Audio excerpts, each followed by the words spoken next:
नमस्कार शेतकरी मित्रांनो, कांदा उत्पादक शेतकरी बांधवांसाठी आताच्या क्षणाची सर्वात महत्त्वाची आणि मोठी बातमी कांदा निर्याती संदर्भात आहे। एकंदरीत शेतकरी मित्रांनो, कांदा निर्यात शुल्क रद्दच्या निर्णयानंतर कांदा दरात सुधारणाची अपेक्षा काय, त्या संदर्भातील महत्त्वाची अपडेट संपूर्ण बातमी आपण या व्हिडिओच्या माध्यमातून जाणून घेण्याचा प्रयत्न करणार आहोत। तरी महाराष्ट्रातील तमाम कांदा उत्पादक शेतकरी बांधवांना एकच विनंती, व्हिडिओ शेवटपर्यंत बघा, अतिशय महत्त्वाचा व्हिडिओ आहे। जर आवडला तर नक्कीच लाईक करा। सांगा पुढच्या चॅनलवरती नवीन असाल तर या ठिकाणी बघितलं तर माझा शेतकरी यूट्यूब चॅनलला सबस्क्राइब करून दुसरा लाईक म्हणजे घंटा असू नका, जेणेकरून नोटिफिकेशन तुमच्यापर्यंत पोहोचते करू शकता। निर्यात शुल्क रद्दच्या निर्णयानंतर कांदा दर सुधारण्याची अपेक्षा। कांदा निर्यातीवरील 20% निर्यात शुल्क असल्याने कांदा उत्पादक शेतकऱ्यांची गेल्या 1.5 वर्षापासून आर्थिक कोंडी झाली होती।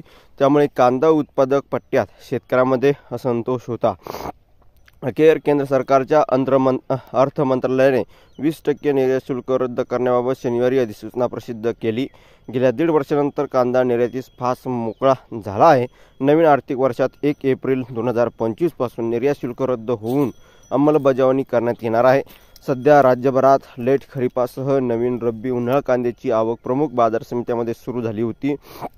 मात्र कांदा निर्यातीवर 20% निर्यात शुल्क 20% शुल्क असल्याने निर्यात कमी होते। परिणामी कांद्याला उत्पादन खर्चाच्या खाली दर मिळत होता। त्यामुळे शेतकऱ्यांमध्ये केंद्र सरकारच्या या निर्णयात असंतोष पाहायला मिळाला आहे।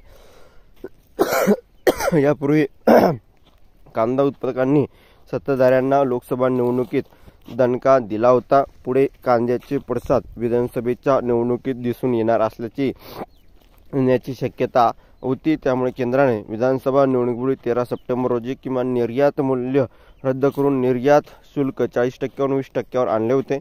मात्र यातून शेतकऱ्यांना दिलासा मिळालेला नव्हता। अखेर देर आए दुरुस्त आए यानुसार केंद्र सरकारच्या अर्थ मंत्रालयाच्या महसूल विभागाने उपसचिव दलमिल सिंग सोच यांच्या स्वाक्षरीने निर्यात शुल्क रद्दबाबत अधिसूचना प्रसिद्ध झाली आहे।